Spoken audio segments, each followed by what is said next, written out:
So access control. What is this? First, it's being clear on who gets access to us, what gets access to us, when we allow access, so that we don't give too much of ourselves away, so that we don't drain. Keep saying Zoom quit, but we're still alive. Okay, awesome. I'd hate it if Zoom quit right now. So the second piece, so the first piece is clarity. And the second piece is actually communicating that outwards, is letting other people know what we're going to permit in and what we're not going to permit in.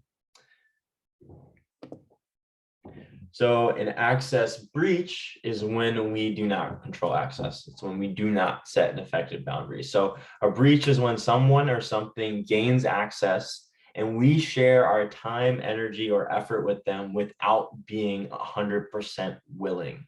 So this feels like being pulled away from what we actually want to be doing, what we actually want to be present with. It feels like giving ourselves away. It feels like self-sacrifice. And when there is a breach, energy depletes every time. When there is a breach, energy depletes. So who can breach? It can come from anywhere. Okay, partners, friends, colleagues, coworkers, roommates, advisors, coaches, neighbors, random people.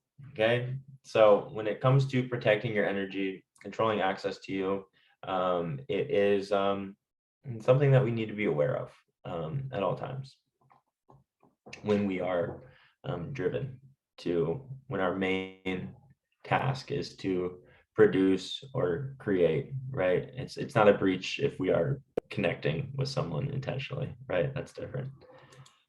The number one reason for breach is not other people. Other people cannot drain our energy without us consenting. So the number one reason for responsibility, or the number one reason for a breach, is our responsibility, and it's a lack of skill in communication. We feel weird saying no.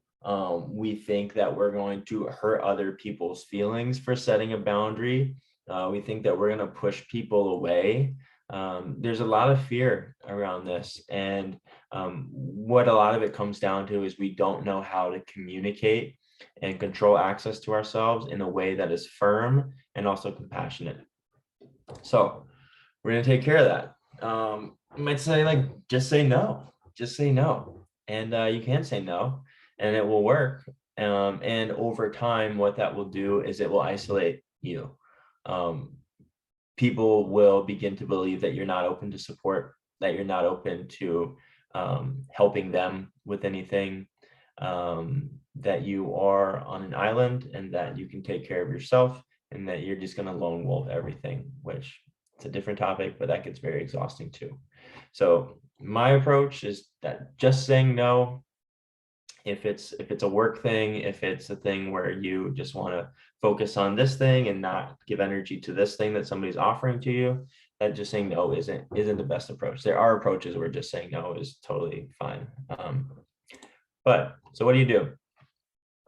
We got scripts to make this as real world, bring into your life right now. So this is denying access. This is like, you don't want to give this your time, energy, or effort. Okay, the first piece that we miss sometimes, and this is where the compassion comes in, is acknowledge. Like, I acknowledge that you want me to review this email that you're writing, and right now I'm feeling like what I'm working on is where I want to place my energy. I'm really in flow with this thing and I need to keep working on it. So what I need to keep working on it. And what I need from you is for you to give me some space, right? And the last piece, so it's acknowledge. How are you feeling? What are you experiencing? What do you need? Usually space, usually to be left alone. And then the fourth piece, this is optional. It's future. Because if you don't want to ever give your time, energy, or effort to this thing, don't say that you do. But if it is something that you just don't have time for now, you can say, hey, we can revisit this together in 2 hours, or we can revisit this together next week, or I have a free opening at 4 p.m. today. Does that work for you? Okay. So acknowledge, feeling, need, and if you want to revisit it in the future. So the next piece is permitting access. So I have permitting conditional access because I can't think of a situation where I would want to give anyone perpetual access to me. And it's my belief that you should not give anyone anytime access to you because you are way too valuable. So permitting conditional access. This means that you are not opening the door forever for someone to use you for whatever they'd like. You are opening the door conditionally with restraints. So 1, confirm that you're giving them access to you. This is a priority for me to address now. I want to talk about this right now. I want to do this together right now. Set the condition. I have 1 hour to dedicate to this right now. I only want to work on this one thing. If there are other things that come up during this that require my attention, I'm not going to give them my attention. I'm just going to work on this. Like, have you ever been sucked into a meeting where it turns into just this bore fest because the one thing that you showed up for gets handled, and then you guys are just like mentally massaging some other random things that you really don't care about?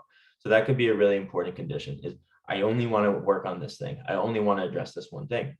And then ask the person, is that okay with you? We'll say, yeah, cool, let's do it. Like, no, I actually want to talk about this other thing. It's like, I don't have the space for that right now, right? Do we need to set up another time to talk? You can bring this into your personal life as well. So conditional access, confirm. Yes, I want to do this now. Set the condition and then get agreement from the other person so that you're not a tyrant.